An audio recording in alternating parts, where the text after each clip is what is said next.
everyone, welcome back to my channel. So happy to have you here for another video. If you are new, welcome. So today we are going to be talking about a pretty wild case.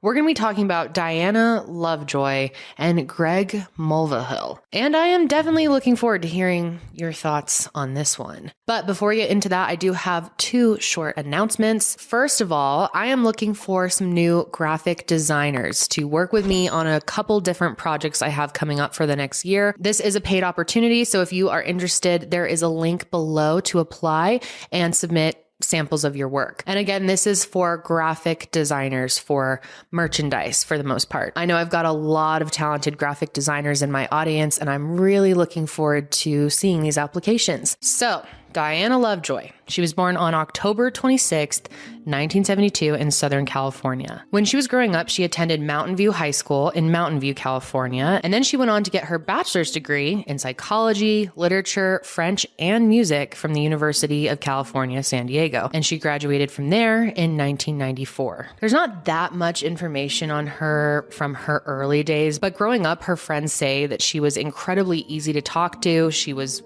known to be very smart. She was funny, and she was also highly disciplined and very focused. She was not the party type, and instead she really, honed in on her studies and maintaining her health. Being active was a huge part of Diana's life, whether that was swimming, bike riding, hiking, or running.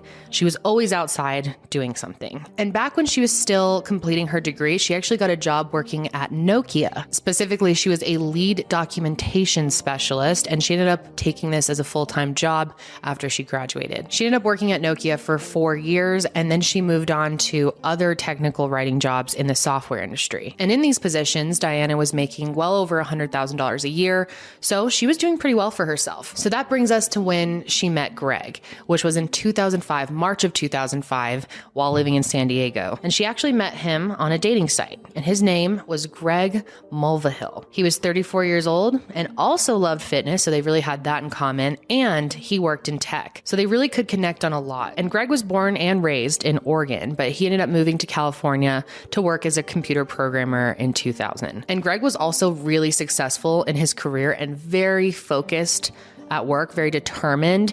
So he really matched Diana's energy. And Diana was very happy with Greg and their relationship. Everything was going great. It seemed like they had met their perfect matches, and their friends and family say that this was a very happy time of their lives. And so eventually, after 2 years of dating, the two of them decided to get married. They officially tied the knot in August of 2007 and then bought a home together in Carlsbad, California. Now, Carlsbad is an extremely affluent area, you could say. It's known for its beautiful beaches, lagoons, high-end shopping, and most importantly, it's home to Legoland. So things are going great for them. They're happily married, they're successful, and they're really building a solid future together. Then in 2008, Diana decided to temporarily leave her traditional job and start seeing if she could make a career in physical fitness. She dedicated her time to being a fitness coach and helping people train specifically for triathlons. And around this time, Diana became a YouTuber. And this was early on in the days of YouTube, way before I was even on YouTube. And she did cooking tutorials, showing people quick, healthy, ready-to-eat meals. I know that you don't have all day. We've got mouths to feed. Welcome to my kitchen. So first, get out some angel hair and get ready to go. You need 2 cups of broccoli, 8 ounces angel hair. My trick is fresh garlic pressed and ginger thinly sliced, sauteed with oil for a minute. And in these videos, Diana seems very sweet, right? Very harmless. So eventually Greg and Diana decide that they want to start trying to have a baby. They want to start a family. But unfortunately, this was a difficult journey for them. They actually suffered 8 miscarriages, which is so difficult to go through, especially 8 of them.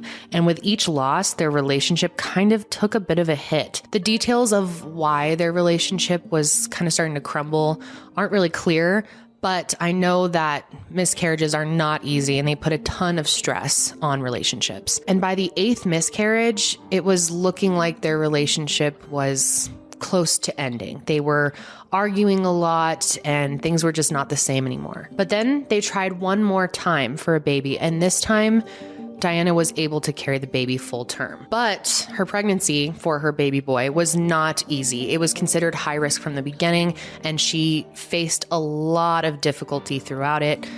From feeling sick, feeling weak, being unable to move some days. But she did end up delivering a healthy baby boy on September 12th, 2012. And even though they did experience a lot of joy after finally having a child of their own, after everything they had been through, Diana and Greg were still not happy with each other. By this time, Greg was unemployed, and he left Diana the pressure of being the sole breadwinner for the family, which really took a toll. She knew she really couldn't pursue the fitness gig full time, but she continued that on the side and picked up another senior technical writer position at Salesforce in May 2014. But working full time and being a mother was not easy for her because she suffered from chronic fatigue and what she believed was fibromyalgia. And I can definitely sympathize with Diana. I also have fibromyalgia, and it can sometimes be debilitating. It's awful. It's a condition that causes full body pain, fatigue, and it can really take a physical and mental toll. And Diana was convinced that her son also had fibromyalgia. So by 2014, when their son was 2 years old, Diana and Greg hit a breaking point in their relationship. And it's been reported that one of the main contributing factors to the downfall of their relationship was Diana's kind of paranoia that her son was sick. She refused to take him to see anyone, but she insisted on giving him large doses of medication that is described as similar to Mucinex. Greg, on the other hand, refused to believe that his son was sick. He didn't think he was, actually, and he was very against him being given all of this medication. So Greg ended up filing for divorce in August of that year, ending their 7-year marriage. He moved out, but he was committed to making a co-parenting situation work. But their divorce and battle for custody ended up lasting 2 years, and it was extremely bitter. And it really got bad one day when Greg got home from work. He was met by a sheriff who handed him a temporary restraining order from Diana. Turns out she had gone to the police station just days prior to this and told them that her husband was sexually abusing her. And not only that, she said that he was sexually abusing their son. And obviously, an accusation like this is not going to just be brushed off in most cases. So when it came to settle their divorce, Diana was favored heavily. Child Protective Services and law enforcement ended up doing several evaluations, and in the end, Greg was only granted 10 hours a week of supervised visitation with his son. And this went on for a long time, and their son had to go through dozens of evaluations himself. And through it all, Greg maintained that he was innocent, that he would never harm his son. And by November of 2015, the investigation into the sexual assault claims ended, and everyone involved agreed that there was no way that Greg could have been abusive towards their son. First of all, he showed no physical or psychological signs of abuse. And most of the evaluators ended up saying that Greg was an incredible father, that they were very impressed with him and how much their son loved him. And they actually said that they believe Greg should be the primary caretaker. So at that point, there was a ruling to change their custody agreement, and Greg was given a 50-50 time split with Diana. And not only that, now Diana was going to have to pay Greg $100 a month in child support. So eventually their divorce was finalized on June 26, 2016. In their settlement agreement, it was decided that Diana would keep their home, but pay Greg $120,000 within 90 days. And this really upset Diana, of course, because she had to sell her condo in Encinitas to obtain the money. So conveniently around this time, Diana picks up an interest in guns and shooting. She decided she wanted to learn marksmanship. So she found a range called Iron Sights, which was not too far from her home in Carlsbad. Iron Sights is a public indoor shooting range where Diana bought a handgun and began shooting lessons. Eventually, she met an instructor named Weldon McDavid Jr.,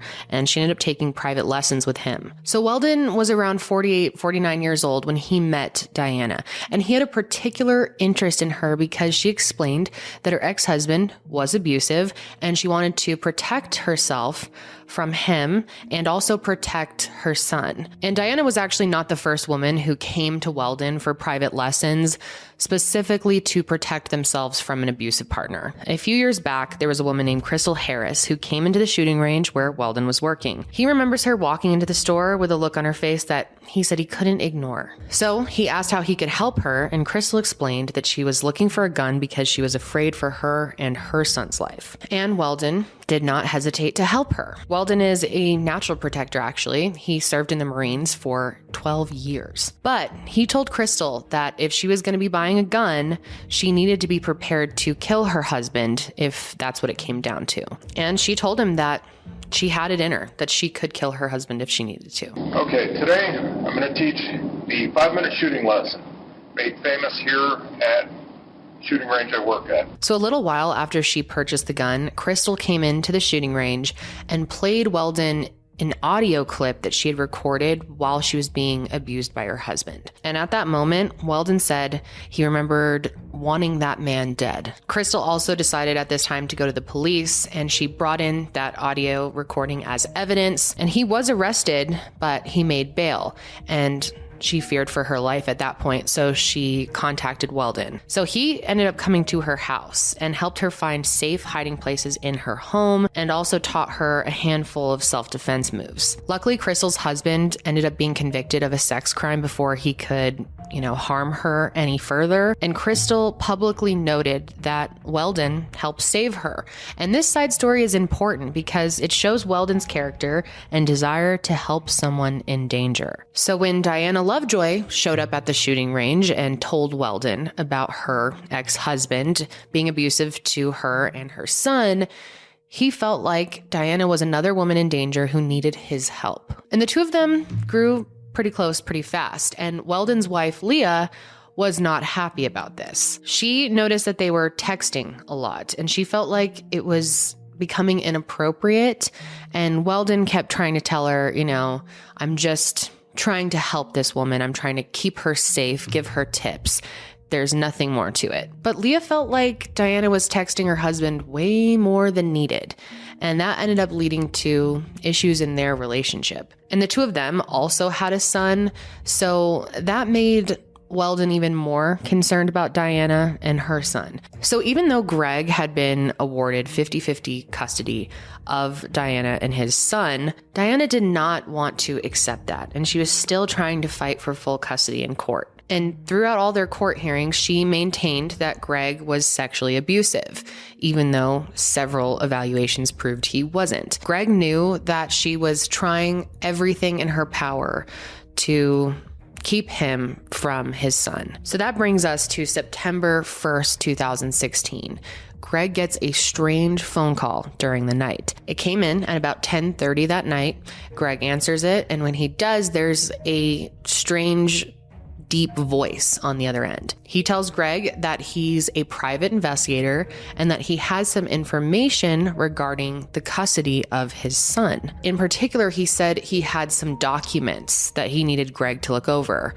And when Greg asked to see the documents, he said he would have to show him them in person. This PI tells him that he will let him know where the documents are going to be and that he's going to have a short window of time to go there and view them. 2 minutes later, he calls back and he tells Greg that they would be attached to a pole off a dirt path on Avenida Soledad, which is a very random place right off the road, as you can see from this map. And that's all he said. So Greg leaves this phone call feeling very worried, very confused. So he ends up calling non-emergency dispatch to see what they think. Is it safe for him to go?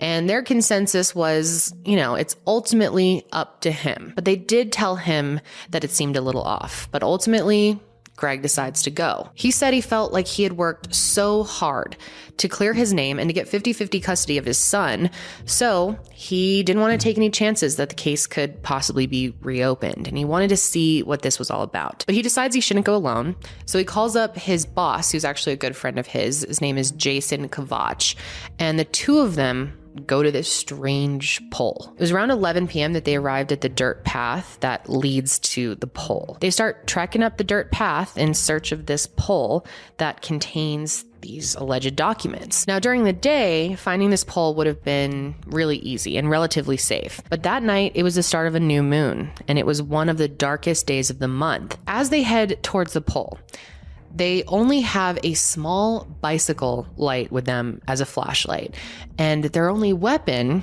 is a child's baseball bat that Jason is holding. So they use their light to kind of illuminate the path, and when they get to the pole, all they see is an Angry Birds towel. They immediately felt weird about the whole situation, so Greg shines the light around the area. He doesn't see the papers on the pole, so he thinks maybe they blew away. He's looking around for them. Eventually, he shines the light up the hill, and that's when he notices that they're not alone out there. He sees a man lying in the dirt, dressed in camo, pointing a sniper rifle at them. After the second time of shining the light on it and staring at it for a second, I realized I was looking at a barrel and a scope of a gun. It's not clear who exactly said it, but one of them yells out gun or run. It's also not clear which word exactly was said, but anyway, point gets across to both of them and they take off running the opposite direction. And this man laying on the ground starts shooting at them a total of 7 times. And luckily, only one of those shots actually hit Greg.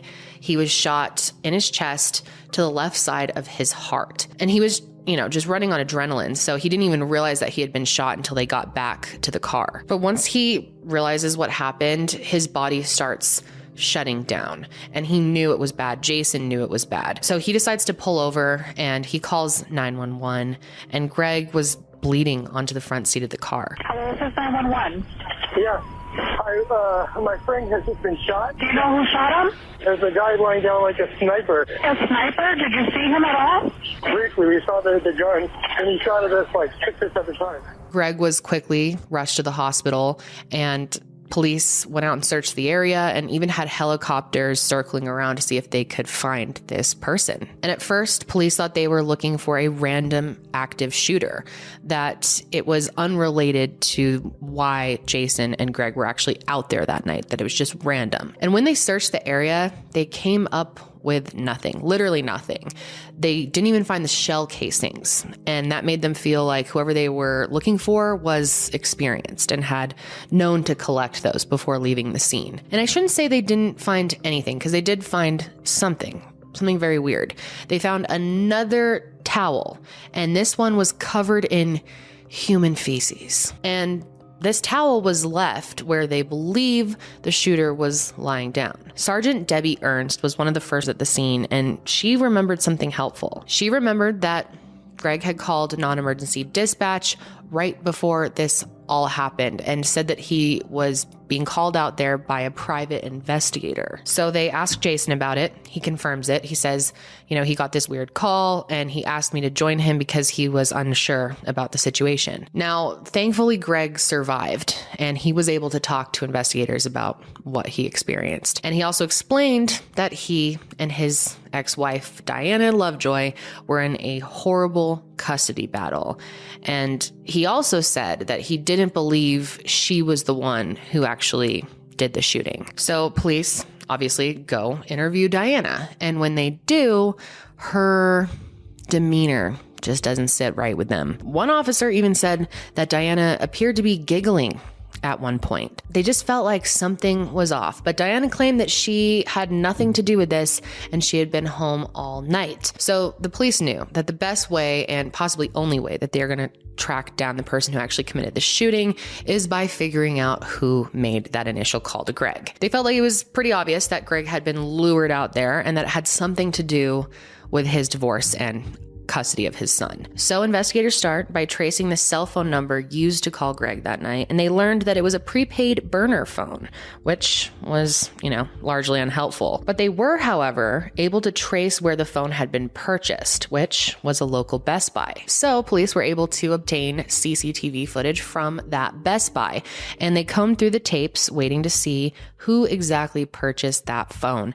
And it wasn't long until they spotted none other than Diana Lovejoy in the footage, buying the phone that was used 2 weeks later to lure Greg to where he was supposed to be killed. And of course, this gave Carlsbad police enough evidence to arrest Diana and bring her in for further questioning. And they also searched her home and found the exact outfit that she was wearing in the Best Buy footage. But when they bring her in, Diana, of course, denies everything. She insists that she was home that night and had nothing to do with what happened to Greg. In the interrogation, the police straight up ask her if she hired someone to kill her husband. And she says she didn't, but it only took a little more pressing for Diana to start opening up. She eventually tells investigators about her relationship with shooting instructor Weldon McDavid Jr. and stated that Weldon volunteered to help protect her. And she also tells them that she and Weldon slept together. So it turns out Leah was right. And she says that she regretted this and it was only once. But further into the interrogation, Diana changes her story once again, and this time she says that she did hire Weldon, but not to kill Greg, just to scare him. She explains that she was hoping Weldon could scare Greg into giving her full custody of her son. She explains to police that she paid Weldon $1,000 and planned to give him another $1,000 after this was over, but she never wanted him to kill Greg. She just wanted him to confront him and intimidate him. So they ask her to kind of walk them through the events of September 1st.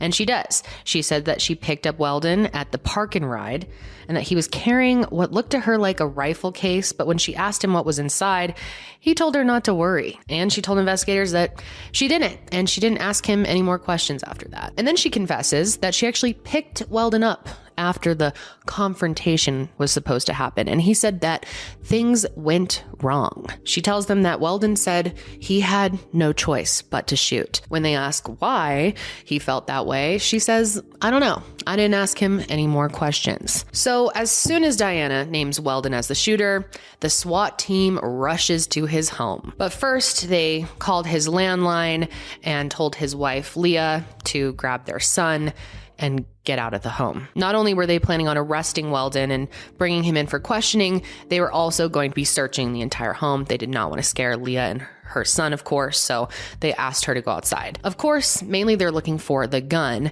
and the SWAT team did find lots of guns, but not the one that they believe was used to shoot Greg. That is until they reach the garage. In the garage, they find the upper and lower assemblies for an AR-15, which is what they believed he used. They were located under piles of foam and sleeping bags, so he tried to hide them. And the AR-15 had a silencer on it, which is illegal in California. And not only that, they also uncovered something called a brass bag, which is used to catch the shell casings from a bullet. And inside the brass bag, there were 7 shell casings, which explains why they were not at the scene. And they also searched his car, where they found a camo jacket and black pants that were covered in dirt. So this is pretty much a slam dunk. The police have a solid case against Weldon at this point. But just like Diana, Weldon first tried to deny any connection to the shooting. He said he knew nothing about it and that he was home the entire night. So police ask for his cell phone and he refuses to hand that over. But they didn't even really need it at that point. They knew he was lying. So then they test that towel with human feces on it, and it turns out they belong to Weldon. But even with that evidence, Weldon still tries to convince him that he was not the shooter. He said the reason he was actually out on that dirt road that day is because he was going for a run. And while he was out running, he had to take a shit. I was on a dirt road, just running along, and I did have to shit.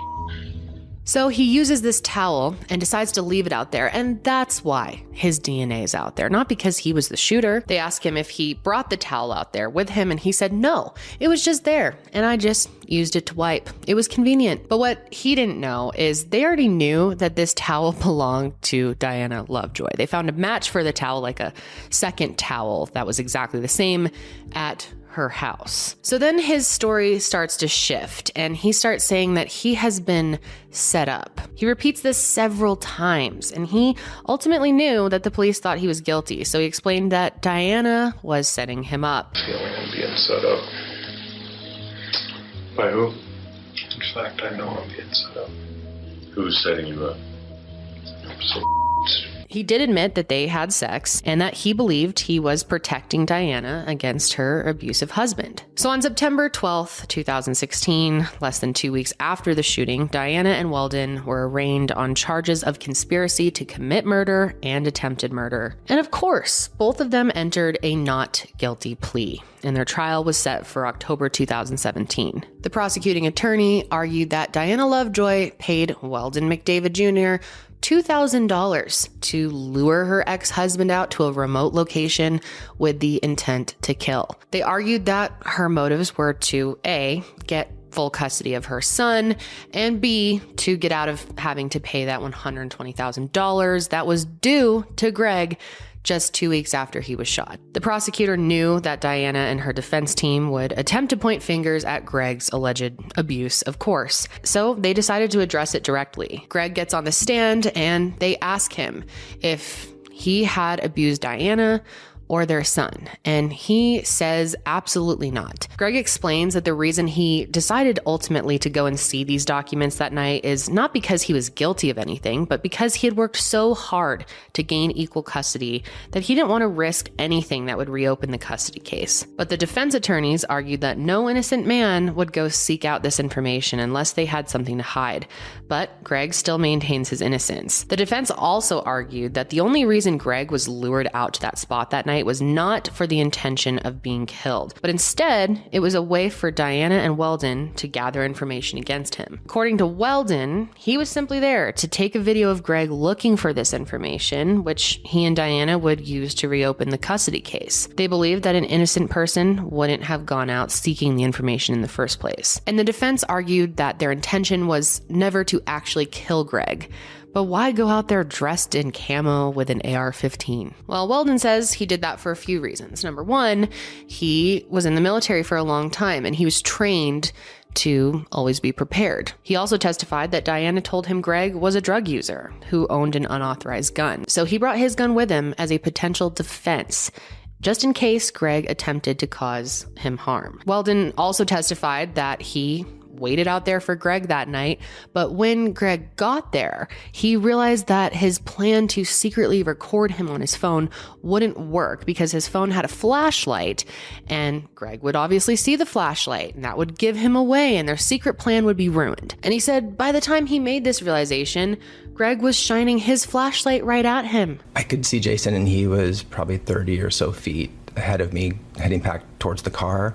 And while we were running, I heard about 6 more rapid gunshots. So Weldon claimed that Greg having this flashlight gave him a tactical advantage because it would mess with his own vision in the event that he needed to defend himself. And that's when, according to Weldon, he heard Greg say, "I have a gun." So he argues that in self-defense, he shoots at the flashlight. Greg was the one holding the flashlight, and Weldon said that by eliminating the flashlight, he would no longer have a tactical advantage, and that would give Weldon the ability to defend himself if necessary. This is his argument. He claims that it wasn't until a few seconds after Greg and Jason started running the opposite direction that he realized he'd actually shot Greg. But he says that this was an accident, and that becomes a main focus of the trial, whether or not this was accidental. And that's when they use this argument, which anytime I've seen this be used, it blows me away. But he argues in court with his defense attorney that he is such a good marksman that if he wanted or intended to kill Greg, he could have easily done so, and Greg would be dead. And to back that up, they even brought in 3 witnesses to explain what a good marksman Weldon actually was. One of them was Billy Redder, who was his friend and student, and he stated on record that Weldon could easily hit a target 100 yards away, and Greg was only 20 yards away, so he would have no trouble killing him if that was actually his intention. Then they brought in a fellow Marine named Christopher Lozano, and he said that Weldon would have no issue hitting a center mass, even in bad lighting. He said that in the Marines, they are taught to shoot center mass, which is the largest area with the highest chance of death. He argued that if Weldon's intent was to kill, the darkness would not affect his ability to shoot Greg at center mass. Also, they brought in a man named Vincent Kaiser. He said that Weldon was a skilled, accurate, and expert rifleman, and he would have easily killed Greg if he wanted to. Weldon also testified to this, stating that he's worked as a firearms instructor for more than 17 years and would have been able to accurately shoot Greg if he wanted him dead. If I had intended to kill Mr. Mulvihill, he would have been dead. I never intended that. So, in the prosecution's rebuttal, Greg White, who is also a firearms specialist and sergeant of the Carlsbad Police Department, also testified. And he brought up that the bullet had gone through Greg's armpit area and out the other side. He stated that if Weldon was actually such a good marksman that they were arguing he was, he would have easily been able to hit the flashlight that Greg was holding. Instead, he believes that Weldon intentionally shot Greg in the chest, and when Greg turned to run, it changed the center mass, and therefore he missed. So basically his argument was that he absolutely intended to kill Greg that night. So next, it was time to convince the jury that Diana was guilty as well and prove that this was premeditated. So the prosecution ended up bringing in Diana's aunt to testify. And her aunt, who's also named Diana, testified that at a restaurant on Christmas Day 2015, her niece pulled her aside and asked her if she could help her find someone to kill Greg. She claims that she told her she had, quote, all the details figured out and just needed someone to do it. Can you help me find someone to kill Greg? Her aunt said that Diana made her promise not to tell anyone about this. And what's crazy is a police deputy was actually at that restaurant that day and overheard this conversation. He contacts Diana, and she, at the time, defended her niece about it. So ultimately, Diana and Weldon were found guilty on one count of attempted murder and one count of conspiracy to commit murder. Verdict. We, the jury, in the above entitled cause, find the defendant, Diana Jean Lovejoy, guilty of the crime of attempted murder of Greg Mulvihill. We further find true the allegation that Diana Jean Lovejoy acted willfully, deliberately, and with premeditation. We further find true the allegation that Diana Jean Lovejoy was vicariously armed with a firearm within the meaning of Penal Code Section 12022, paren A, paren 1. Diana received a sentence of 26 years to life in prison, and Weldon received 50 years to life. He also was required to pay $500,000 in punitive damages to Greg. And when Weldon was receiving his sentencing, Diana ends up passing out in the courtroom. We, the jury, in the above entitled cause, find the defendant, Weldon K. McDavid, guilty of the crime of conspiracy to commit murder. Hang on. All right, we're going to need to take a break. You're down. And if we could have the jury go back into the This was very dramatic, and some people question whether or not it's real. I have no idea. You guys will have to let me know your thoughts on that. But she was wheeled out in a stretcher. So they had to bring them back in at a later time for their sentencing. And when they did, Diana maintained her innocence and said that she loved Greg and still cared about him. I still care about Greg, and as much as I did love him. I loved him a lot. And I really cared about him, and I still care about Greg. I would never take Kale's father away from him. I would never be able to do that. Weldon also maintains his innocence and still to this day says that it was a shooting error. I did not intend to shoot Mr. Mulvihill. I'm sorry that I shot Mr. Mulvihill. It was an aiming error, as I stated previously. And of course, both Weldon and Diana tried to appeal their sentences, but they were both overturned. And there isn't too much information out there as far as how Greg is doing or how his son is doing, but I assume they're both doing a lot better with Diana behind bars. It's so crazy to me how desperate people will get, especially when it comes to divorce situations or relationships ending in turmoil.